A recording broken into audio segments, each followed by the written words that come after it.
오늘 마가복음 9장 14절부터 29절에 있는 말씀을 읽었습니다. 우리가 잘 알고 있는 말씀이고, 예수님께서 변화산에서 기도하고 이제 내려오셨을 때 아래 동네에서 나머지 9명의 제자들이 귀신 들린 아이를 고치지 못하고 땀을 뻘뻘 흘리면서 변론하고 있는 이런 장면을 주님이 목도하게 됩니다.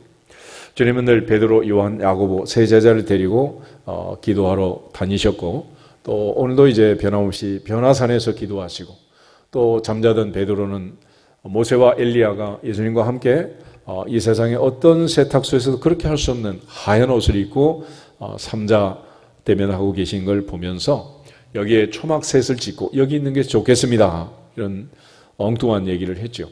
그런데 이제 9명의 제자는 아랫 마을에서 지금 이 아이를 고치지 못하고 쩔쩔매고 있는 거예요.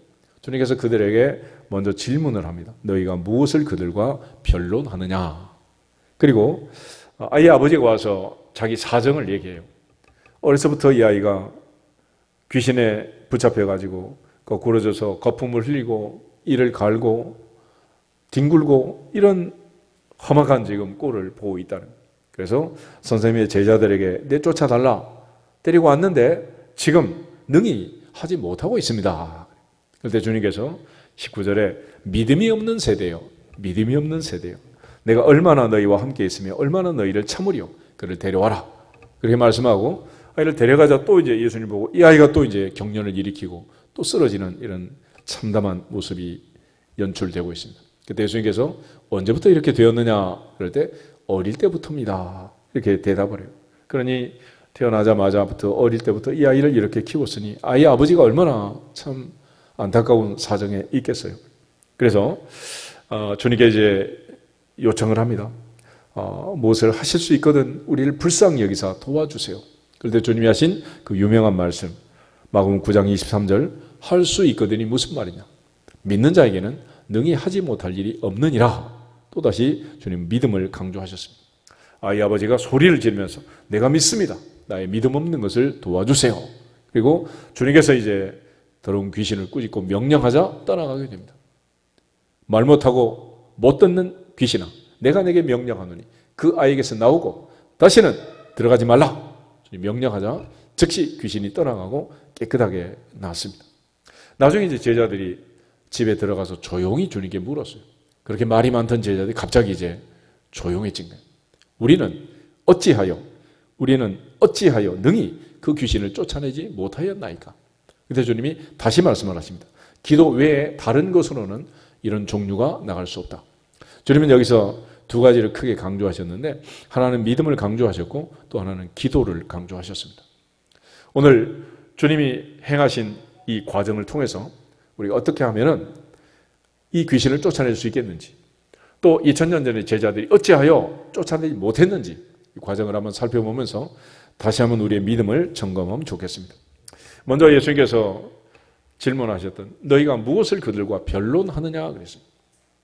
특별히 주님을 숨기고 하나님을 숨기고 또 우리가 말씀을 듣고 또 복음을 전하고 있는 과정에서 우리는 수없이 많은 변론을 하고 또 말을 많이 합니다. 그러나 사실 이 많은 변론 속에는 답이 없다라는 거예요. 요즘 보면 밤늦게 TV에서도 시사 토론을 하고 여러 가지 얘기를 하지만은 거기에 무슨 답이 있겠습니까? 하나님 나라 복음도 역시 마찬가지였습니다.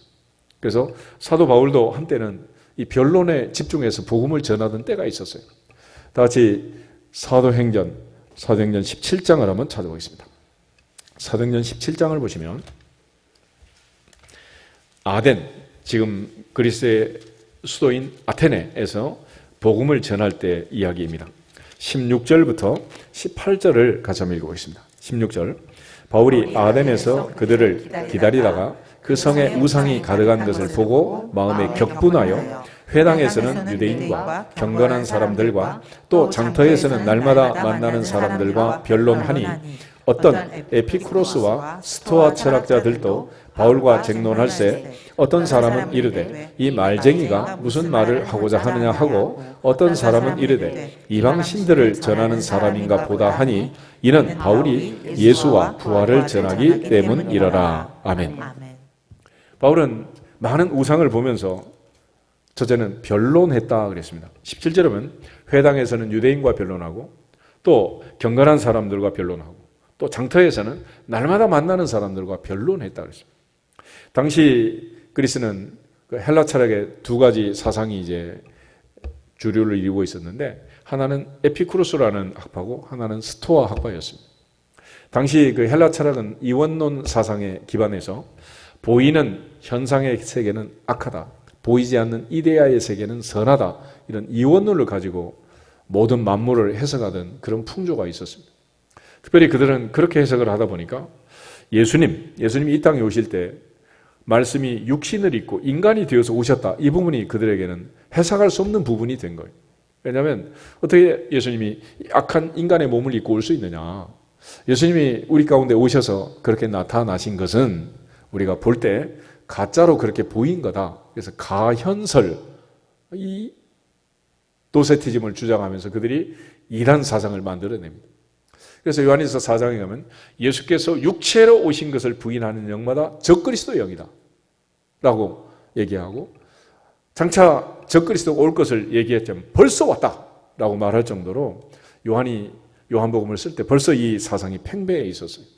그러니까 이 육체를 어떻게 하느냐, 그래서 극단적인 두 사상이 생기는데 하나는 극도의 금욕주의가 나오고 하나는 극도의 쾌락주의가 나오는 거예요.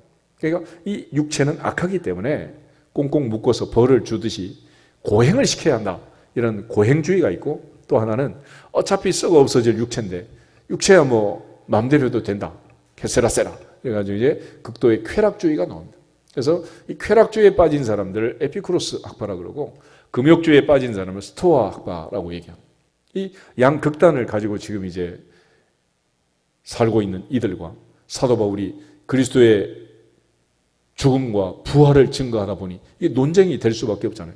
그래서 18절에 보면은 이 논쟁, 변론 정도가 아니라 쟁론이라고 해요. 쟁이란 게 뭐겠어요? 전쟁을 치를 정도로. 근데 문제는 그가 이렇게 열심히 변론을 하고 논쟁을 하고 쟁론을 했지만은 아덴 교회를 세우지 못합니다. 그리고 그가 이제 다음에 고린도로 가게 되는데 18장 1절을 보면 이렇게 되어 있어요. 사도행전 18장 1절. 그 후에 바울이 아덴을 떠나 어디로 갔다? 고린도로 갔다. 고린도. 그래서 그가 고린도에 가서부터 사역의 방향을 완전히 전환하게 됩니다.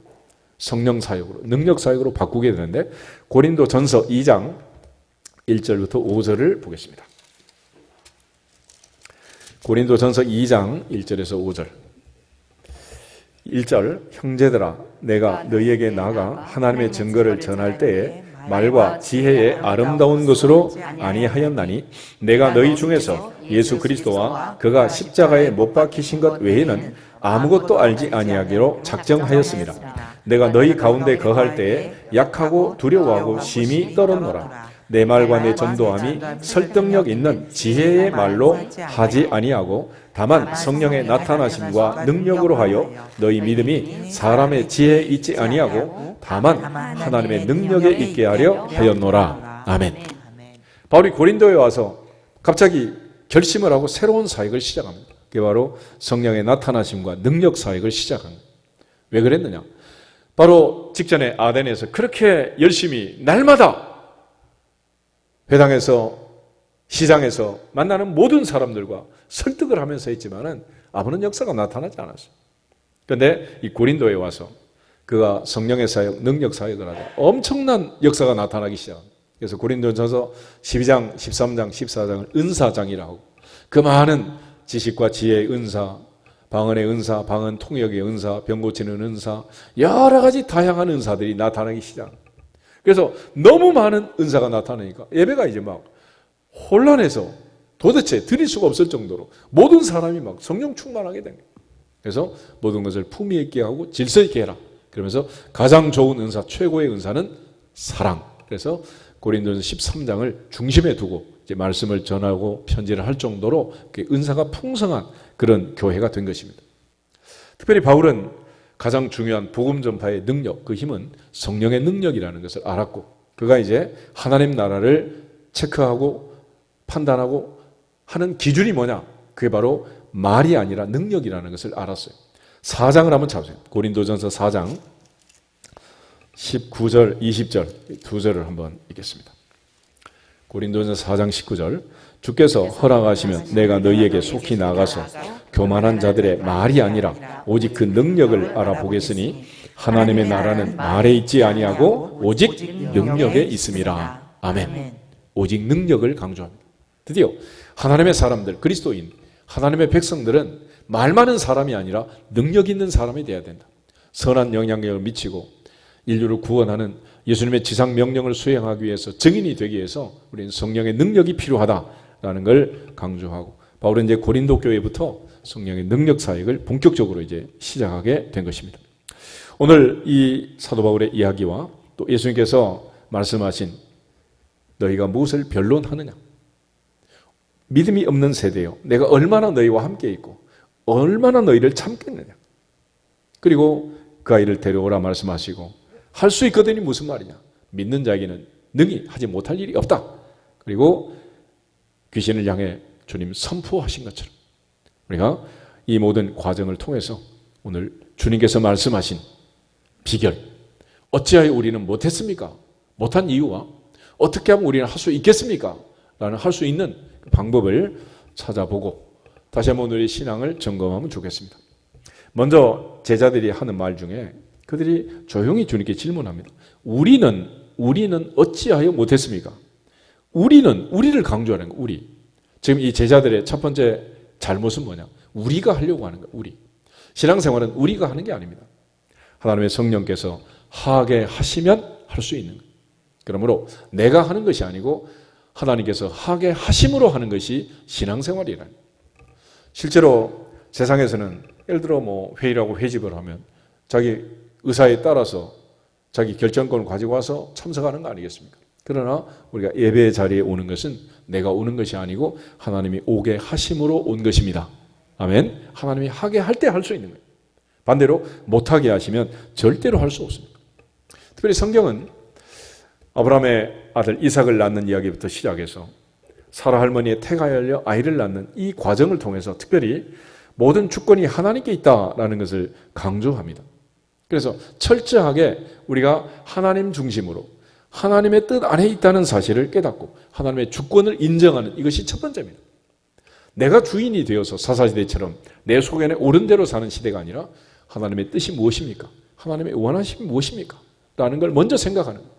그러니까 지금 이 아이를 고치는 게 하나님의 뜻인지 아닌지 이거부터 지금 하나님의 허락을 받고 결제를 받아야 되는데 무조건 내가 하려고 하니까 이게 지금 안 되는 거죠.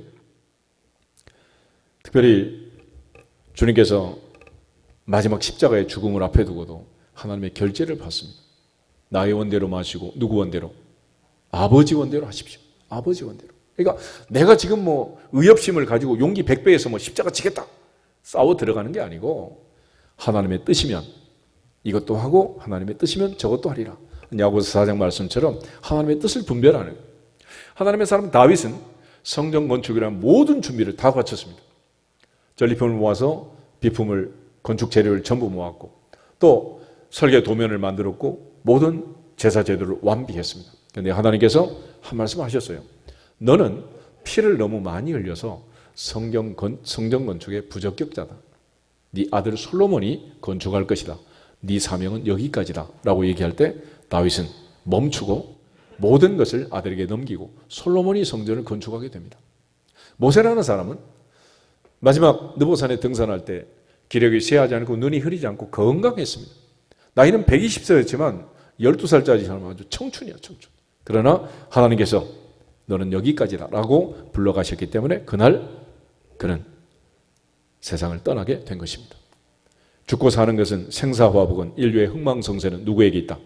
하나님 손에 있다는 거예요. 내 손에 있지 않습니다. 그러므로 우리가 기억할 것은 하나님의 주권을 인정하는 모든 최종 결정권은 누구에게 있다? 하나님께 있다는 거예요. 사람이 죽고 사는 것도 병을 고치고 안 고치는 것도 또 우리가 어떤 일을 하는 것도 안 하는 것도 전부 다 하나님께 있는 거예요. 이것을 우리가 믿고 사는 사람들 그들을 가리켜 하나님의 백성, 하나님의 사람, 하나님의 자녀라고 얘기합니다. 그러나 하나님 없이 사는 이방인들은 뭐든지 내가 하려고 해요. 내가. 그래서 잘 되면 잘 되는 대로 교만하고 안 되면 안 되는 대로 좌절하고 그렇습니다. 그러나 하나님의 백성들은 하나님의 뜻 안에서 하는 거기 때문에 잘 되면 잘 되는 대로 하나님께 영광, 안 되면 안 되는 대로 하나님께 감사, 하나님의 주권을 인정하는 거예요. 오늘부터는 우리가 하려고 하지 말고 내가 하려고 하지 말고 하나님께 맡기고 하나님이 하게 하심을 따라서 할 수 있기를 축복합니다. 사라 할머니 100살에 아브라함에게 이삭을 낳고 마지막 이런 간증을 하잖아요. 여호와께서 나로 웃게 하시니 모든 사람이 나와 함께 웃으리로다. 모두가 다 기쁨의 파티를 하고 이차크 웃음이라는 아들을 낳고 기뻐하는 그 기쁨이 있기 전에 누가 먼저 웃게 하셨다? 여호와께서 나로 웃게 하셨다는 거예요. 그렇게 해야 할 수 있는 거지 하나님 못하게 하면 못하는 거예요. 그런 차원에서 이 모든 결정을 할 수 있는 오직 하나님 한 분뿐이다. 그래서 우리가 섬기는 하나님은 유일신이라고 합니다. 유일신. 오직 한 분밖에 없다는 거예요.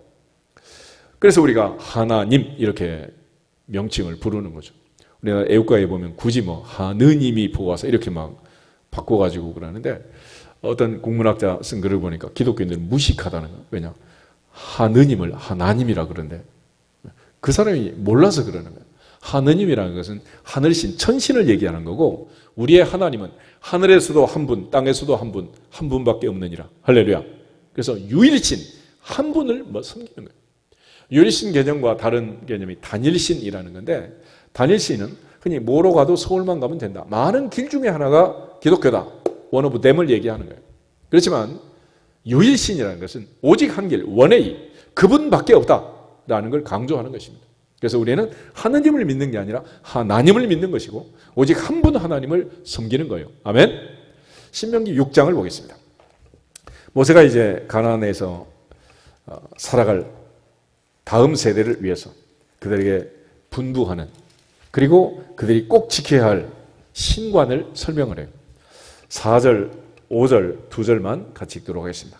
신명기 6장 4절 이스라엘아 들으라 우리 하나님 여호와는 오직 유일한 여호와이시니 너는 마음을 다하고 뜻을 다하고 힘을 다하여 내 하나님 여호와를 사랑하라. 아멘. 모세는 거기서 분명하게 선포합니다. 오직 유일한 여호와시다. 우리 하나님 여호와는 오직 유일하신 분, 한 분밖에 없다. 가나안에 들어가면 많은 민족이 섬기는 많은 우상들이 있고 많은 신들이 있다는 거예요.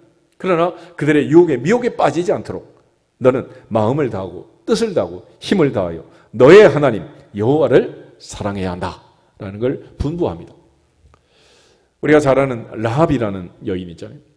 40년 동안 이스라엘 백성들이 방황할 때 여리고에 들려온 소식을 듣고 40년 동안 기다린 라합. 여호수아가 마침내 2명의 정탐꾼을 보냈을 때 그들과 대화하면서 라합이 고백한 이스라엘의 하나님이 어떤 분인가, 자기들이 믿는 가나안의 신과 어떻게 다른가 하는 것을 고백하는 내용이 있어요. 라합은 그 고백으로 인해서 예수님의 할머니가 된 거예요. 여호수아 2장을 한번 찾아보겠습니다. 여호수아 2장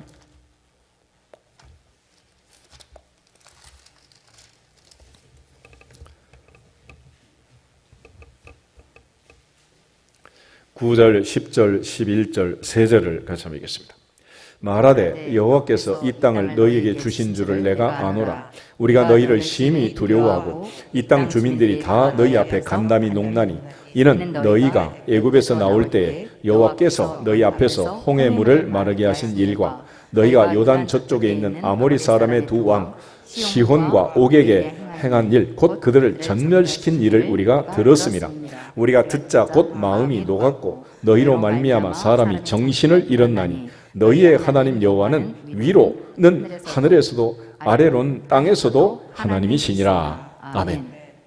상천하지의 하나님, 하늘에서도 하나님, 땅에서도 하나님, 하늘에서도 땅에서도 하나님은 오직 한 분, 너희 하나님밖에 없다라는 것을 라합은 듣고 믿었다는. 듣고 믿음은 어디서 나온다? 들음에서. 라합은 홍해 바다를 건넌 사건, 아모리 사람의 두 왕 시온과 옥을 멸망시킨 이 강력한 철병거가 있는 철침대에 잠을 자는 이 왕들을 전멸시킨 일을 들었고 여리고는 그때부터 문이 잠겼고 얼마나 두렵고 떨고 있는지 모른다 그랬어요. 근데 10명의 정탐꾼이 와서 보고할 때 뭐라 그랬어요? 우리는 메뚜기 같습니다. 우린 못 들어갑니다. 안 됩니다. 그랬다. 여리고는 반대로 떨고 있는데 이쪽 애들은 이쪽에서 떨다가 다 죽은 거예요, 이게. 얼마나 참담한 얘기. 들어갔으면 그냥 무혈 입성할 수 있는 그런 준비가 40년 전에 된 거를 들어가지 못하고 40년 동안 방황하다 다 죽었다. 왜 그랬느냐? 라합이 믿는 그 하나님, 믿으면서도 그 하나님을 제대로 못 믿은 거예요. 하늘에서도 한 분, 땅에서도 한 분. 하늘에서도 하나님, 땅에서도 하나님. 그분은 바로 너희의 하나님 여호와, 그분밖에 없다. 할렐루야. 우리가 제대로 못 믿으면 다른 사람들이, 세상 사람들이 알려주는 거예요. 세상 사람들. 한나가 사무엘을 낳고 나서 하나님을 체험하고 똑같은 고백을 합니다. 우리 사무엘상 2장을 한번 찾아보겠습니다. 사무엘상 2장 2절에서 7절에 있는 말씀. 한나의 기도문인데 한나의 심정으로 기도하면서 한나가 만난 하나님, 한나가 체험했던 그 하나님에 대한 고백을 같이 한번 하겠습니다. 2절. 여호와와 같이 거룩하신 이가 없으시니 이는 주밖에 다른 이가 없고 우리 하나님 같은 반석도 없으심이니이다. 심히 교만한 말을 다시 하지 말 것이며 오만한 말을 너희의 입에서 내지 말지어다. 여호와는 지식의 하나님이시라. 행동을 달아 보시느니라. 용사의 활은 꺾이고 넘어진 자는 힘으로 띠를 띠도다. 풍족하던 자들은 양식을 위하여 품을 팔고 줄이던 자들은 다시 줄이지 아니하도다. 전에 임신하지 못하던 자는 7을 낳았고 많은 자녀를 준 자는 쇠약하도다. 여호와는 죽이기도 하시고 살리기도 하시며 수월에 내리기도 하시고 거기에서 올리기도 하시는도다. 여호와는 가난하게도 하시고 부하게도 하시며 낮추기도 하시고 높이기도 하시는도다. 아멘. 하나는 아들 주셔서 감사합니다 이런 고백한 게 아니에요. 아들을 낳으면서 놀라운 경험을 했습니다. 이분이 누구냐? 도대체 이분이 누구냐? 상천하제의 하나님. 죽이기도 하시고 살리기도 하시고 높이기도 하시고 낮추기도 하시고 가난하게도 하시고 부하기도 하시고 그 엄청난 하나님을 만난 거예요. 우리 모두가 다 전능하신 하나님, 그분의 손에 대제국의 흥망성쇠도 개인의 생사화복도 달린 줄 믿고 범사의 하나님의 주권을 인정할 수 있기를 주의 이름으로 축복합니다. 내가 하려고 하지 말고 주님이 하도록, 주님이 하시도록 내놓아야 된다. 이스라엘 백성들이 홍해바다 앞에서 원망할 때 모세가 이렇게 말하죠. 너희는 제발 가만히 좀 있어라. 너희가 오늘 본 애굽 사람을 다시는 영원히 보지 않을 것이다. 여호와께서 너희를 위하여 싸우시리니 너희는 어떻게 해라? 가만히 있어라. 가만히 있어. 하나님이 하신다는. 다윗이 골리앗과 전쟁을 할 때 물맷돌을 들고 나가면서 외치잖아요.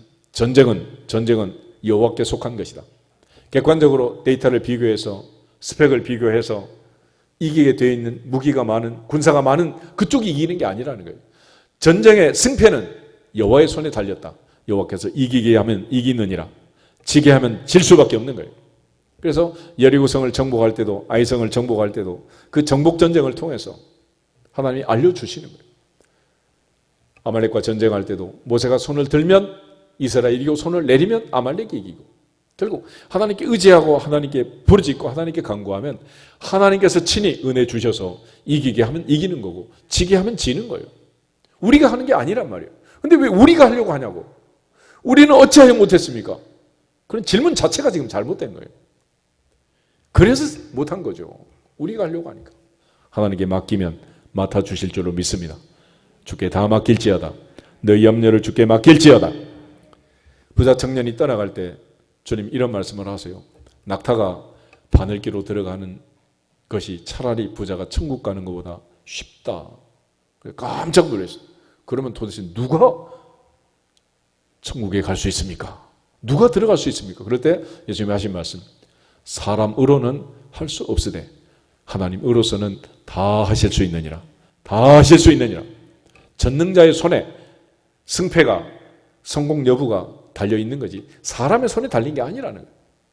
시편 127편 말씀처럼 여호와께서 집을 세우지 아니하시면 세우는 자의 수고가 헛되고 여호와께서 성을 지키지 아니하시면 파수꾼에 깨어있음이 허사라고 했습니다. 아침에 일찍 일어나고 저녁에 늦게 눕고 수고의 떡을 먹고 얼마나 열심히 일을 하냔 말이에요. 그럼에도 불구하고 하나님이 은혜 주지 아니하시면 허사다. 허사라는. 요즘 코로나 팬데믹 속에서 우리가 고생하지만 결과적으로 하나님께서 풀어주셔야 풀릴 줄로 믿습니다. 하나님의 손에 달린 거지 백신에게 달린 것도 아니라는 거예요. 백신을 개발하게 하신 분도 하나님이고 모든 것을 배후에서 지금 하나님이 주장하시는 거예요. 하나님의 절대 주권을 인정하는 하나님의 백성들, 하나님의 자녀로 살아갈 수 있기를 축복합니다. 느헤미야 9장 6절을 한번 찾아보겠습니다. 느헤미야 9장 6절. 에스라, 느헤미야, 에스더. 느헤미야 9장 6절. 한 절만 같이 읽겠습니다. 738페이지 구약성경. 느헤미야 9장 6절.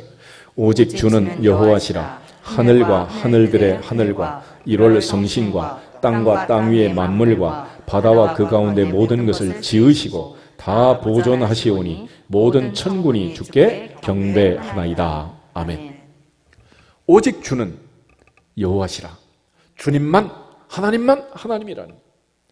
하늘과 땅과 바다와 1월 성신 모든 만물, 땅과 바다의 모든 것들을 다 지으신 분이다. 창조주이십니다. 이 모든 것을 만드신 분은 오직 한 분, 주님밖에 없습니다. 그 다음에 또 하나, 다 보존하고 계십니다. 그래서 우리가 이렇게 생명을 연장하고 살아가고 있는 것은 누구의 은혜다? 하나님의 은혜라는. 지난번도 우리는 넋을 놓고 잠을 잤잖아요. 그죠? 근데 호흡이 끊어지지 않게 하시고 심장이 멎지 않게 하시고 새 아침을 맞이하게 하시고 거룩한 주일을 주셔서 예배 자리로 부르신 분이 전능하신 하나님이심을 믿습니다. 결국 하나님이 보존하고 계신다는 이걸 또 보여주는 계절 새봄이 지금 왔습니다. 죽음과 같은 앙상한 가지에 새싹이 나는 것은 지난 그 추운 겨울에도 하나님께서 생명을 보존하셔서 들풀도 나무도 진달래 개나리도 목련도 매화도 하나님이 보존하심으로 새봄에 새싹을 틔고 꽃이 피는 줄 믿습니다. 하나님이 보존해 주셔야 돼요. 이러한 은혜가 아니면 어떻게 살 수 있겠습니까? 그런데 우리는 내가 하려고 하는 거예요. 우리가. 제자들이 지금 주님 앞에 우리는 어찌하여 못했습니까? 라고 말하는데 우리가 하려고 하지 말고 주님께 맡길지어다. 하나님이 하게 하시면 다 할 수 있는 것이고 하나님 못하게 하면 못하는 거예요. 그래서 야고보서 4장에도 태국에 가서 1년 동안 장사해서 돈을 벌려고 하는 자들, 그들에게 야고보가 경고합니다. 교만하면 안 된다. 하나님의 뜻을 구해야 한다. 주님의 뜻이면 우리가 이것도 할 것이고 주님의 뜻이면 저것도 할 것이다. 하나님의 뜻 안에서 모든 것을 분별하고 하나님의 주권을 인정하라라는 걸 강조해요. 그 다음에 또 하나 이제 예수님께서 지금 말씀하신 이 말씀, 그리고 또 사도 바울이 했던 말과 변론이 아니라 능력 사역을 해야 된다는 거예요. 지금 16절에 제자들은 예수님 내려올 때까지 뭐 하고 있었습니까? 너희가 무엇을 그들과 변론하느냐 그랬잖아요. 이제는 하나님의 일을 하는데 가능하면 변론하지 말고 가능하면 말을 많이 하지 말고 하나님의 능력을, 성령의 능력을 힘입을 수 있기를 주 이름으로 축복합니다. 그래서 주님께서 제자들에게 지상 명령을 주고 증인의 삶을 부탁하지만은 주님께서는 그들에게 변론을 요구한 게 아니에요. 말 잘하는 말쟁이를 만든 게 아닙니다. 모세는 하나님의 부름을 받았을 때 나는 본래부터 입이 둔하고 혀가 뻣뻣합니다. 그래. 그래서 하나님께서 내가 잘못 봤구나. 그래. 다른 사람 써야 되겠구나. 그렇게 말하지 않았어요. 입과 혀를 만든 자가 누구냐? 걱정하지 마라. 네 형 아론 말 잘하는 형이 있지 않느냐? 필요하면 네 형 대변인으로 써라. 그리고 하나님 모세를 보내가지고 성경에서 그 어떤 시대보다도 엄청난 기사와 표적과 능력이 모세로 인하여 나타난 거 아니겠어요? 하나님의 나라는 말에 있지 않고 어디에 있다? 능력에 있다는 거예요. 능력에. 또 예수님께서 제자들을 파송하기 전에 부탁을 합니다. 너희는 가서 모든 족속으로 제자를 삼아 아버지와 아들과 성령의 이름으로 세례를 주고 내가 너희에게 분부한 모든 것을 가르쳐 지키게 하라. 그렇지만 우리가 가진 힘과 능력으로 그걸 하는 게 아니에요. 예수님께서 기다려라 그랬습니다. 뭘 기다리느냐? 누가복음 24장 한번 찾아보겠습니다. 누가복음 24장 46절에서 49절에 있는 말씀 같이 한번 읽겠습니다. 누가복음 24장 46절. 또 이르시되 이같이 그리스도가 고난을 받고 제3일에 죽은 자 가운데서 살아날 것과 또 그의 이름으로 죄사함을 받게 하는 회개가 예루살렘에서 시작하여 모든 족속에게 전파될 것이 기록되었으니 너희는 이 모든 일의 증인이라. 볼지어다 내가 아버지께서 약속하신 것을 너희에게 보내리니 너희는 위로부터 능력으로 입혀질 때까지 이 성에 머물라 하시니라. 아멘.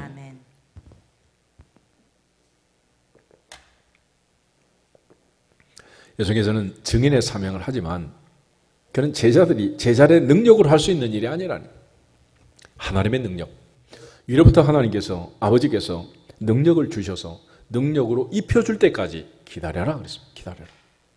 기다려라. 그래야 이 사명을 감당할 수 있다. 이거는 배워서 하는 게 아니고 공부해서 하는 게 아니라는 거예요. 성령의 능력을 받아야 하나님이 능력을 입혀줘야 가능한 일이다. 그러니까 받고 싶다고 받고 안 받고 싶다고 안 받는 게 아니에요. 누가 입혀주는 거예요? 하나님 입혀주는 거예요. 입혀줘. 여러분 어린 시절 돌아보면은 내가 입고 싶은 옷 입고 다녔어요? 엄마가 입혀주는 대로 다녔어요? 똑같은 거예요. 하나님 입혀주면 입혀주는 대로 다녀요. 이것이 그리스도인의 삶이라고 얘기합니다. 누가복음을 기록한 누가가 쓴 두 번째 책이 사도행전인데 사실은 이제 누가복음 24장 다음에 사도행전 1장이 나와야 되는데 요한복음이 지금 들어가 있는 거죠. 사도행전 1장 한번 찾아보겠습니다. 사도행전 1장 보시면 바로 이제 이어서 예수님께서 승천하기 전에 제자들이 다시 이제 말씀하신 내용이 나와요. 그 중에 4절, 5절 두 절을 보겠습니다.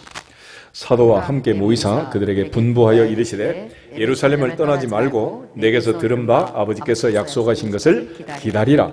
요한은 물로 세례를 베풀었으나 너희는 몇 날이 못되어 성령으로 세례를 받으리라 하셨느니라. 아멘. 열흘 동안 기다린 후에 오순절에 드디어 이제 성령을 받게 되는 거죠. 그런데 아직도 제자들은 동문서답을 하고 있는 거예요. 그때 주님이 다시 한번 강조를 하십니다. 6절에서 8절 보겠습니다. 그들이 모였을 때에 예수께 여쭈어 이르되 주께서 이스라엘 나라를 회복하심이 이때니까 하니 이르시되 때와 시기는 아버지께서 자기의 권한에 두셨으니 너희가 알 바 아니요 오직 성령이 너희에게 임하시면 너희가 권능을 받고 예루살렘과 온 유대와 사마리아와 땅끝까지 이르러 내 증인이 되리라 하시니라. 아멘. 오직 성령, 오직 성령이면 한다. 그러니까 복음 전파, 증인의 사명을 하는 능력은 오직 성령의 능력이다. 할렐루야. 오직 성령. 근데 제자들은 지금 여기 왔어야 비로소 이제 성령의 능력을 받는 거예요. 그러니까 마가복음에서 아직도 뭐 주님이 귀신 쫓는 권능을 주긴 했지만은 그들이 성령 충만함으로 그걸 계속해서 유지하고 사역을 못하고 그 비밀을 잘 모르고 있는 거예요. 그래서 주님께서 성령의 능력을 강조합니다. 우리가 잘 아는 스가랴 4장 6절에 보면 바벨론 포로에서 돌아온 총독 수룹바벨 대제사장 여호수아가 성전에 기초 공사를 했지만 사마리아 사람들의 조직적인 반대로 16년이나 공사가 멈춰져 초라한 기초 공사 상태로 있었어요. 그때 하나님께서 선지자 스가랴를 보내서 수룹바벨에게 얘기를 합니다. 스가랴 4장 6절 7절 우리 두 절 한번 찾아보겠습니다. 마태복음 앞에 말라기가 있고 말라기 앞에 스가랴가 있습니다. 스가랴 4장 6절 7절 1316페이지 두 절을 한번 읽겠습니다. 그가 내게 대답하여 이르되 여호와께서 수룹바벨에게 하신 말씀이 이러하니라. 만군의 여호와께서 말씀하시되 이는 힘으로 되지 아니하며 능력으로 되지 아니하고 오직 나의 영으로 되느니라. 큰 산아 내가 무엇이냐? 내가 수룹바벨 앞에서 평지가 되리라. 그가 머릿돌을 내놓을 때에 무리가 외치기를 은총이 그에게 있을지어다 하리라 하셨고. 아멘. 그동안 수룹바벨과 대제사장 여호수아가 16년 동안 성전 건축을 못하고 있었습니다. 사람의 생각으로 사람의 판단으로 지금 아직 그때가 아니다 시기상존을 주장했고 그들은 점점 수확이 줄고 수입이 줄었지만 왜 주는지도 알지 모르고 있었어요. 그때 하나님이 학개와 스가랴를 보내서 성전 건축을 얘기하는데 성전 건축의 능력은 너희의 능력으로 하라는 거 아니라는 거예요. 바벨론 포로로 잡혀가고 거기서 고레 칙령으로 돌아온 것도 하나님의 능력과 하나님의 명령을 따라 내려진 일이고 지금 이 모든 일은 배후에 하나님이 주장하신다는 거예요. 그러므로 힘으로 되는 일이 아니고 능력으로 되는 게 아니라 오직 나의 영, 오직 성령, 오직 성령의 능력으로만 할 수 있는 일이다. 태산 같은 큰 산이 있더라도 하나님의 명령 앞에 평지가 될 것이다. 그러므로 세상 근심 걱정 염려 두려움에 묶여있지 말고 오직 성령으로 충만할지어다. 오직 성령으로 충만할지어다. 성령의 능력을 힘입으라는 거예요. 그래서 오직 성령이 임하시면 너희가 권능을 받고 예루살렘과 온 유대와 사마리아 땅끝까지 이르러 내 증인이 된다 그랬잖아요. 갈라디아서 5장 22절 23절에도 오직 성령의 열매는 사랑과 희락과 화평과 오래 참음과 자비와 양성과 충성과 온유와 절제니 이 같은 것을 금지할 법이 없다. 성령을 얘기할 때 항상 오직 성령, 오직 성령. 에베소 5장 18절도 술 취하지 말라 이는 방탕한 것이니 오직 성령으로 충만함을 받아라. 하나님 앞에서 오직 성령이 충만해야 쫓아낼 수 있느니라. 쫓아낼 수 있느니라. 왜 못 쫓아냈느냐? 뻔한 거 아니겠어요? 수학의 7 아들들이 흉내를 냅니다. 그러자 귀신이 달려들어가지고 혼비백산에서 도망가는데 귀신이 이렇게 말해요. 내가 예수도 알고 바울도 아는데 넌 누구냐? Who are you? 놀래가지고 그냥 도망을 치는 거예요. 그러니까 형식적으로만 예수님의 이름으로 물러가라 그런다고 물러가는 게 아니라는 거예요. 성령의 능력과 기름 부심으로 위로부터 하나님이 입혀주신 능력으로 옷 입고 담대하게 예수 그리스도의 이름을 선포하기 위해서는 성령의 능력이 있어야 되고 성령의 권능을 받아야 하느니라. 할렐루야. 성령 충만해야 되네. 성령 충만.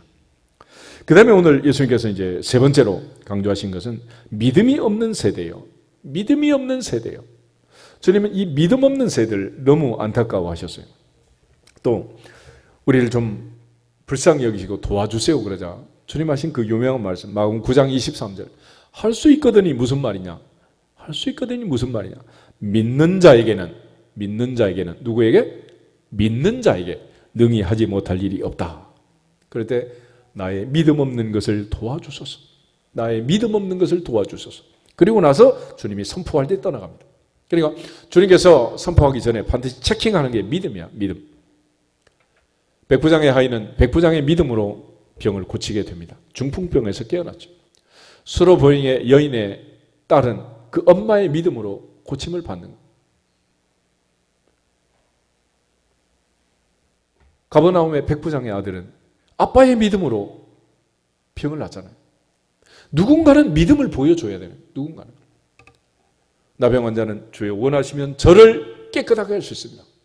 때로는 내 믿음이 주님이 그 믿음을 보시고 고쳐주기도 하는 거예요. 12살 혈류증을 앓던 여인이 주의 옷자락을 붙잡았을 때 내 믿은 대로 될지어다.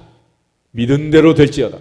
그러므로 주님께서 기적을 행하시고 능력을 행하고 귀신이 쫓겨나고 병을 고치기 전에 반드시 필요한 게 믿음이라는 믿음.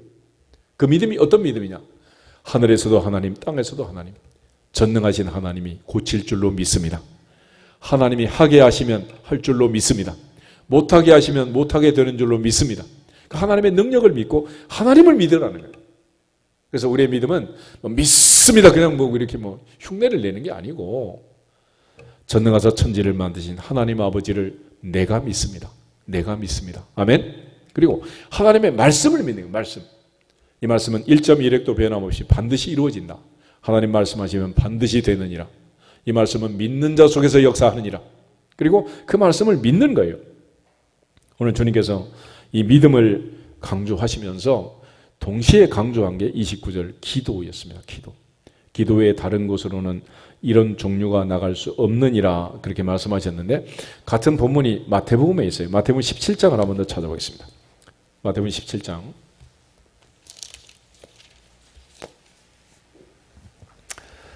14절부터 20절에 그 말씀이 있는데 17절 역시 마찬가지 믿음이 없고 패역한 세대요. 내가 얼마나 너희와 함께 했으며 얼마나 너희를 참으리요.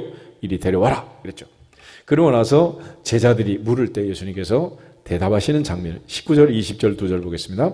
이때 제자들이 조용히 예수께 나와 이르되 우리는 어찌하여 쫓아내지 못하였나이까. 이르시되 너희 믿음이 작은 까닭이니라. 진실로 너희에게 이르노니 만일 너희에게 믿음이 겨자씨 한 알만큼만 있어도 이 산을 명하여 여기서 저기로 옮겨지라 하면 옮겨질 것이요 또 너희가 못할 것이 없으리라. 아멘.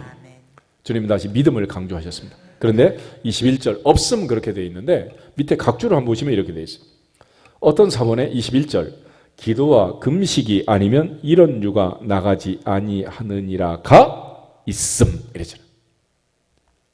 예수님은 여기서 기도와 금식을 다시 강조하십니다. 믿음의 기도, 믿음의 금식. 우리가 하나님을 믿는다는 것이 행위로서 증명되는 게 아니라 그냥 기도하는 행위, 금식 이 자체가 믿음의 전부인 것처럼 얘기하지만 예수님은 그렇게 말하는 바리새인들에게 전혀 다른 말씀을 하셨어요.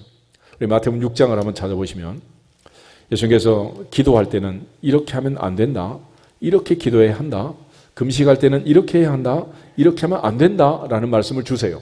그런데 그 중요한 내용이 뭐냐면 먼저 5절부터 마태복음 6장 5절부터 8절을 한번 보겠습니다. 또 너희는 기도할 때 외식하는 자와 같이 하지 말고 그들의 사람에게 보이려고 회당과 큰 거리 어귀에 서서 기도하기를 좋아하느니라. 내가 진실로 너에게 이르노니 그들은 자기 상을 이미 받았느니라. 너는 기도할 때 내 골방에 들어가 문을 닫고 은밀한 중에 계신 내 아버지께 기도하라.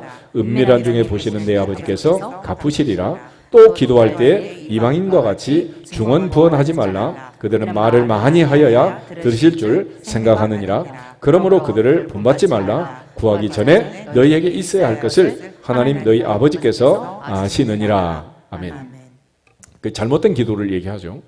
사람에게 보이려고 하는 기도, 큰 거리 어귀에 서서 하는 기도. 그래서 바리새인들은 그 기도하는 시간이 자랑질하는 시간이에요. 나는 저 세리와 같지 아니합니다. 나는 일주일에 2번씩 금식합니다. 하루 3번씩 기도합니다. 소득의 11조를 드립니다. 세리는 가슴을 치면서 우러러보지만 주여 나는 죄인입니다. 그 외에는 할 말이 없다. 그런데 바리새인들은 이 모든 자랑거리를 통해서 자기가 의롭다는 것을 드러내는 그런 기도를 합니다. 또 별로 기도할 것도 없는데도 중언부언, 이 중언부언이란 말은 의미 없는 말을 반복 되풀이하는 거예요. 돌아가신 할머니 대동아 전쟁부터 그냥 그저께 유치원 갔다 온 얘기까지 계속 되풀이하는 것처럼. 그 무슨 의미가 있겠어요? 하나님 앞에, 하나님 보실 때 하나님이 들으시고 감동하도록 하나님께 얘기를 하는 거예요. 하나님께. 그런데 우리는 기도할 때도 찬양할 때도 헌금할 때도 누구를 자꾸 신경 써? 사람을 신경 써. 사람 신경 쓰면 안 됩니다. 우리 한번 다짐하겠습니다. 옆 사람 보면서 오늘부터 사람한테 신경 쓰지 맙시다. 오늘부터 사람에게 신경 쓰지 맙시다. 쓰지 말라는 거예요. 근데 우리 자꾸 사람한테 신경을 쓰는 거예요. 금식할 때도 마찬가지입니다. 금식. 넘어가서 16절부터 18절 한번 더 보겠습니다. 16절. 금식할 때 너희는 외식하는 자들과 같이 슬픈 기색을 보이지 말라. 그들은 금식하는 것을 사람에게 보이려고 얼굴을 흉하게 하느니라. 내가 진실로 너희에게 이르노니 그들은 자기 상을 이미 받았느니라. 너는 금식할 때 머리에 기름을 바르고 얼굴을 씻으라. 이는 금식하는 자로 사람에게 보이지 않고 오직 은밀한 중에 계신 내 아버지께 보이게 하려 함이라. 은밀한 중에 보시는 내 아버지께서 갚으시리라. 아멘. 이걸 종합해서 야고보가 한마디로 이렇게 정리하는 거예요. 오직 믿음으로 구하고 조금도 하지 말라. 의심하지 말라. 의심하는 자는 마치 바람에 밀려 요동하는 바다 물결 같으니 이런 사람은 아무것도 주께 없기를 생각하지 마라. 두 마음을 품어 모든 일에 정함이 없는 자다 그랬습니다. 전능하신 하나님, 내 기도를 들으시고 응답하시는 하나님, 그 전능하신 하나님을 믿고 약속의 말씀대로 반드시 이루시는 하나님을 믿고 믿음으로 기도할지어다. 믿음으로 구할지어다. 그렇게 구하라는 거예요. 근데 왜 자꾸 의심이 드냐는 거예요. 그래서 예수님께서 다시 우리에게 주기도문을 가르쳐 주면서 우리가 응답받을 수밖에 없는 이유를 설명합니다. 너희가 아무리 악한 자라도 자식에게는 어떤 것 준다? 좋은 것 주지 않느냐? 그래서 마태복음 7장에 하면 너희가 악한 자라도 자식에게는 좋은 것으로 줄 줄 알거든. 하물며 하늘에 계신 너희 아버지께서 구하는 자에게 좋은 것으로 주시지 않겠느냐? 그랬습니다. 아무리 짠돌이 짠순이라도 아들, 딸한테는 준다 안 준다? 다 내주잖아요. 하늘 아버지가 우리한테 준다는 것을 증명하기 위해서, 강조하기 위해서 예수님께서 이렇게 말하는 거예요. 너희는 이렇게 기도하라. 하늘에 계신 우리 아버지요. 아빠한테 기도하라. 아빠. 겟세마네 동산 주님 기도할 때도 아바 파더, 아빠 아버지요. 그랬어요. 아빠 아버지요. 로마서 8장에 있는 말씀처럼 성령이 함께 하지 않으면 하나님을 아빠라고 부를 수가 없다는 거예요. 아빠라고 불렀으면 그 하늘의 아빠는 주신다 안 주신다? 하늘과 땅과 이루 성신이 다 그분의 것인데 왜 안 주겠어요? 땅에 있는 아빠는 능력이 없어서 돌아가셔서 못 줄 수도 있지만은 하늘의 아빠는 영원부터 영원까지 살아계시고 오늘도 내 기도를 들으시고 나를 사랑하시고 나를 위하여 자기 아들을 버리시고 나만 사랑하시는 분이 왜 안 주겠냔 말이에요. 그러므로 오직 믿음으로 구하고 조금 넘어하지 말라. 의심하지 말지어다. 그래서 제자들이 우리는 어찌하여 쫓아내지 못했습니까? 그럴 때 기도와 금식 외에 다른 것으로는 이런 종류가 나갈 수 없다. 다시 말하면 기도해서 문제가 해결이 됐다는 것은 내가 해결한 것입니까? 하나님이 해주신 겁니까? 하나님이 해주신 거예요. 금식에서 특별히 문제가 해결됐다는 것은, 금식에서 응답이 빨리 왔다는 것은 그것이야말로 하나님이 해주셨다는 강력한 증거라는 거예요. 사람은 밥을 먹어야 힘이 나요? 굶어야 힘이 나요? 근데 다 굶고 금식을 했는데, 굶었는데, 내 힘 다 뺐는데 문제가 해결이 됐다. 누가 하신 거예요? 하나님이 하셨다. 하나님. 오늘 주님께서 제자들에게 믿음 없음을 책망하시고 기도와 금식을 강조하신 것은 바로 너희가 하나님을 의지하고 하나님이 해주시기를 기다리고 하나님께 맡겨야 되는데, 우리가 나서서 하려고 하니 이게 되겠냐는 거예요. 어찌하여는 무슨 어찌하여냐. 그래서 안 된 거지. 이제는 오직 믿음으로 천지를 창조하시고 보존하시는 하나님을 믿고, 또 그 하나님께서 우리의 기도를 들으시고 우리의 금식을 보시고 은밀한 중에 보시고 응답하심을 분명히 믿고 다 맡길지어다. 맡길지어다. 맡기면 맡아주신다. 그런데도 그들은 그렇게 하지 못하고 안타깝게도 쩔쩔매고 변론만 하고 있었던 거예요. 주님께서 믿음이 겨자씨 하늘만큼만 있어도 그 겨자씨가 큰 나무가 되는 것처럼 살아있는 믿음을 가지면 능히 쫓아낼 수 있다라고 말씀하십니다. 그러니까 살아있는 믿음은 다른 게 아니고 전능하사 천지를 만드신 하나님을 믿고 그가 보존하시고 통치하심을 믿고 그분의 손에 최종 결정권이 있음을 믿고 전능하사 천지를 만드신 하나님 아버지를 내가 믿으면 되느니라. 내가 믿어야 하느니라. 그 다음에 이제 네 번째로 마가복음 9장 다시 보시면 예수님께서 귀신을 쫓아낼 때 이렇게 선포합니다. 25절에 더러운 귀신을 꾸짖고 주님 선포하기를 말 못하고 못 듣는 귀신아 내가 내게 명하노니 그 아이에게서 나오고 다시는 들어가지 말라 그랬습니다. 그죠? 귀신이 즉시 쫓겨났습니다. 우리는 여기다가 이제 예수님처럼 명령하고 선포해야 되는데 앞에다 이렇게 붙이면 되는 거예요. 누구 이름으로? 누구의 이름으로? 예수님의 이름으로.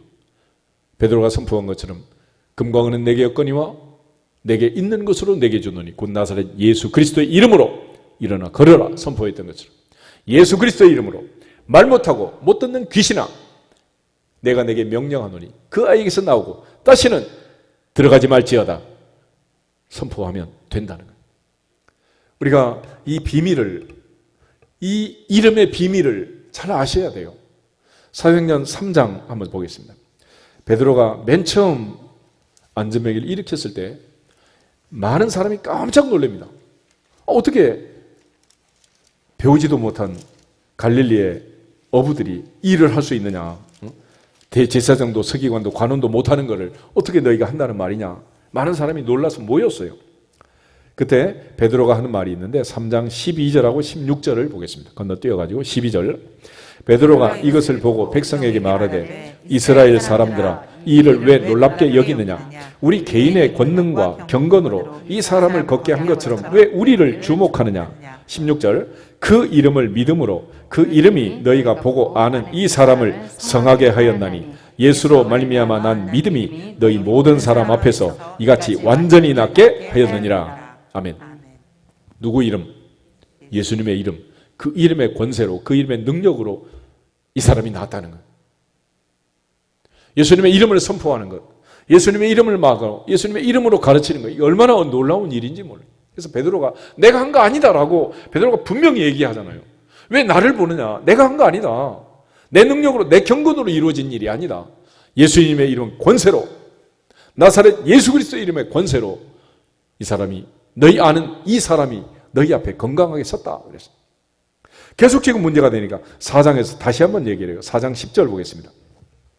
4장 9절 10절 만일 병자에게 행한 착한 일에 대하여 이 사람이 어떻게 구원을 받았느냐고 오늘 우리에게 질문한다면 너희와 모든 이스라엘 백성들은 알라. 너희가 십자가에 못 박고 하나님이 죽은 자 가운데서 살리신 나사렛 예수 그리스도의 이름으로 이 사람이 건강하게 되어 너희 앞에 섰느니라. 아멘. 누구의 이름? 예수님의 이름. 그래서 사내들인 공회가 모였어요. 도대체 어떻게 해서 이 아이가 일어난 거냐? 어떻게 이 병자가 일어났느냐? 그래서 초동 수사를 하고 그날 결의를 하게 됩니다. 무슨 결의를 했느냐? 14절부터 19절까지를 같이 한번 읽겠습니다. 4장 14절. 또 병 나은 사람이 그들과 함께 서 있는 것을 보고 비난할 말이 없는지라 명하여 공회에서 나가라 하고 서로 의논하여 이르되 이 사람들을 어떻게 할까? 그들로 말미암아 유명한 표적 나타난 것이 예루살렘에 사는 모든 사람에게 알려졌으니 우리도 부인할 수 없는지라. 이것이 민간에 더 퍼지지 못하게 그들을 위협하여 이후에는 이 이름으로 아무에게도 말하지 말게 하자 하고 그들을 불러 경고하여 도무지 예수의 이름으로 말하지도 말고 가르치지도 말라 하니 베드로와 요한이 대답하여 이르되 하나님 앞에서 너희의 말을 듣는 것이 하나님의 말씀을 듣는 것보다 옳은가 판단하라. 아멘. 그래서 공회가 아무리 조사해도 다른 이유가 없어요. 그래서 결의를 하게 됩니다. 뭐라고 했어요? 다시는 이후에는 이 이름으로 아무에게도 말하지 말게 하자. 그래서 사도를 불러가지고 다시는 예수의 이름으로 말하지도 말고 가르치지도 말아라 그랬잖아요. 그러므로 오늘도 예수님의 이름으로 말하고 가르치면 예수님의 이름으로 명령하고 선포하면 하늘도 바다도 어떤 질병도 순종하느니라 깨끗하게 낫느니라. 할렐루야. 그 이름의 권세를 아셔야 돼요. 빌립보서 2장에 가면 십자가의 죽기까지 복종하셨기 때문에 하나님 보좌 우편에 올리시고 하늘에 있는 자, 땅에 있는 자, 땅 아래 있는 모든 자들의 물음을 예수의 이름에 꿇게 하시고 예수의 이름에 꿇게 하셨다. 가장 지존한 자리에, 지존자의 자리에 예수님의 이름이 있습니다. 그러므로 예수님의 이름으로 명령하고 선포할 때 하늘도 땅도 바다도 순종할 줄로 믿습니다. 어떤 질병도 병마도 바이러스도 세균도 떠나갈 줄로 믿습니다. 그것이 오늘 마가복음 9장에서 예수님께서 제자들에게 가르쳐 주신 내용이고 제자들이 깨닫지 못하고 있는 내용이에요. 우리 어찌하여 쫓아내지 못했습니까? 우리가 하려고 하니 이게 되겠어요? 그 위대한 이름, 예수님의 이름을 주셨는데 그래서 그 아들의 이름을 믿는 자들에게는 하나님의 자녀가 되는 권세를 주시느니라. 권세를 주시느니라. 그러므로 자녀의 권세를 가지고 아버지께 구하면 주시는 거고 예수님의 이름의 권세로 우리가 선포하면 이루어지는 거고 이 간단한 원리를 주님께서 가르쳐 준 거죠. 그래서 백부장이 주님께 고백한 것처럼 말씀으로만 하십시오. 뛰어다닐 필요 없습니다. 말씀만 하시면 내 위에 1000부장이 있고 내 밑에 50부장, 10부장이 있지만 난 뛰어다녀야지. 말로만 합니다. 주님 말씀만 하시면 내 하인이 나을 줄로 믿습니다. 이제는 예수님의 이름의 권세를 가지고 우리가 선포하면 하늘에서 땅에서도 바다에서도 산천초목도 어떤 질병도 병마도 깨끗하게 될 줄로 믿습니다. 그리고 이제 우리가 마지막에 한 가지 더 기억할 것은 이렇게 이제 다 낫고 고치기만 하는 건 아니에요. 안 고치지는 경우도 있잖아요. 어떻게 하라는 얘기냐. 우리 고린도후서 12장을 한번 보겠습니다. 고린도후서 12장을 보면 사도 바울이 하나님 앞에 3번이나 간절히 기도를 합니다. 자기 몸에 가시가 있는 것을 사탄으로 인하여 들어온 이 사탄의 사자, 내 육체의 가시를 제거해 달라고 3번이나 기도를 했는데 하나님이 고쳐주는 대신에 이런 말씀을 주세요. 우리 7절부터 10절을 같이 한번 읽겠습니다. 여러 계시를 받은 것이 지극히 크므로 너무 자만하지 않게 하시려고 내 육체에 가시고 사탄의 사자를 주셨으니 이는 나를 쳐서 너무 자만하지 않게 하려 하십니다. 이것이 내게서 떠나가게 하기 위하여 내가 3번 주께 간구하였더니 나에게 이르시기를 내 은혜가 내게 족하도다. 이는 내 능력이 약한 데서 온전하여짐이라 하신지라. 그러므로 도리어 크게 기뻐함으로 나의 여러 약한 것들에 대하여 자랑하리니 이는 그리스도의 능력이 내게 머물게 하려 함이라. 그러므로 내가 그리스도를 위하여 약한 것들과 능욕과 궁핍과 박해와 곤고를 기뻐하노니 이는 내가 약한 그때의 강함이라. 아멘. 하나님께서 바울에게 주신 말씀은 내 은혜가 내게 족하다. 자족해라. 그런 말씀이 왔어요. 환자를 무조건 다 고쳐야 되는 건 아니죠. 하나님의 뜻을 따라서 스탠바이 할 때도 있고 하나님 고쳐주실 때도 있고 바울처럼 안 고쳐줄 때도 있다. 그런데 고쳐주실 때는 고쳐주시는 대로 안 고쳐주실 때는 안 고쳐주시는 대로 하나님의 뜻이 있는 거예요. 바울이 깨달은 겁니다. 왜 하나님이 안 고쳐주신가? 내가 이것 때문에 연약하고 내가 이것 때문에 하나님께 매달리고 이것 때문에 하나님께 겸손하고 그래야 하나님의 능력이 내게 머문다라는 거예요. 교만하면 능력은 은혜는 떠나가게 되어 있습니다. 그래서 바울을 통해서 계속해서 하나님이 역사하기 위해서 바울을 한없이 약하게 만드시니 그래서 하나님은 40에 몸짱 모세를 쓰지 않고 할아버지 80에 노인을 쓴 거예요. 아이를 잘 낳는 여인들을 사용하지 않고 아이를 낳지 못한 불임녀 평생 애 낳지 못한 할머니의 태를 열어가지고 아이를 낳게 하시고 이 아이 네가 낳느냐 내가 줬느냐 물으시는 거예요. 우리가 하나님 앞에 하나님의 은혜를 사모하고 하나님의 능력만 의지하기를 주 이름으로 축복합니다. 그러므로 기도하는 사람은 안 돼도 감사하고 돼도 감사하는 거예요. 살아도 감사 죽어도 감사. 할렐루야. 그 문제가 아니라는 거예요. 그래서 예수님께서 십자가의 죽음을 앞에 두고도 아버지의 뜻이 무엇입니까? 그 뜻을 찾은 거 아니겠어요? 바울처럼 자족함으로 하나님께 영광을 돌리기를 주 이름으로 축복합니다.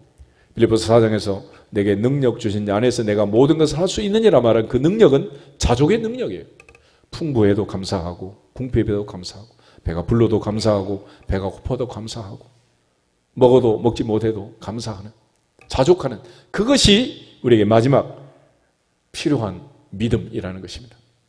주님께서는 우리에게 자족을 강조하고 디모데전서 6장에서 사도 바울은 우리가 세상에 아무것도 가지고 온 것도 없고 아무것도 가지고 갈 게 없다.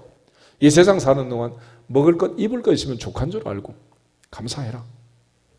탐심을 부리고 욕심을 부리는 자들은 믿음에서 떠나 결국은 마침내 누구를 찔렀다? 자기를 찌른 자기를. 요즘 뉴스도 보면은 정말 슬프고 슬픈 일은 결국은 자기 스스로 자기를 죽이는 이상한 뉴스들이 막 들려오잖아요. 그 무슨 일이야 그게? 무슨 의미가 있겠어요? 이제는 범사에 자족하고 있으면 있는 대로 없으면 없는 대로 여호와는 나의 목자시니 내게 부족함이 없으리로다. 다윗처럼 고백하고 하박국처럼 우리 양이었고 양갈래 송아지였고 무화과나무 감람나무 소출이 없어도 나는 여러 인하여 기뻐하고 나의 구원의 하나님으로 말미암아 즐거워하리로다. 우리 모두 자족하면 하나님께서 범사에 가장 좋은 길로 인도해 주실 줄로 믿습니다. 다시 한번 우리는 어찌하여 못했습니까? 쫓아내지 못했습니까? 못한 이유 또 할 수 있는 방법 5가지 얘기했는데 우리 한번 정리하면서 따라하겠습니다. 범사에 하나님의 주권을 인정합시다. 범사에 하나님의 주권을 인정합시다. 오직 성령의 능력으로 사역합시다. 오직 성령의 능력으로 사역합시다. 오직 믿음으로 기대하며 기다리며 기도합시다. 오직 믿음으로 기대하며 기다립시다. 오직 예수 그리스도의 이름으로 명령하고 선포합시다. 오직 예수 그리스도의 이름으로 명령하고 선포합시다.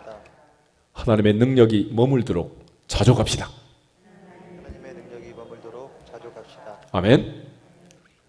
어찌하여 쫓아내지 못했는지 주님 말씀하셨고 또 주님께서 승천하기 전에 그 비밀을 알려주셨고 사도행전에서 이 많은 사도들이 역사를 이루었습니다. 오늘 다시 한번 이 능력의 말씀을 붙들고 다 같이 하나님께 영광을 돌릴 수 있기를 주 이름으로 축복합니다. 주 예수 그리스도의 이름으로 승리할지어다 한번 더 선포하고 기도하겠습니다. 주 예수 그리스도의 이름으로 승리할지어다.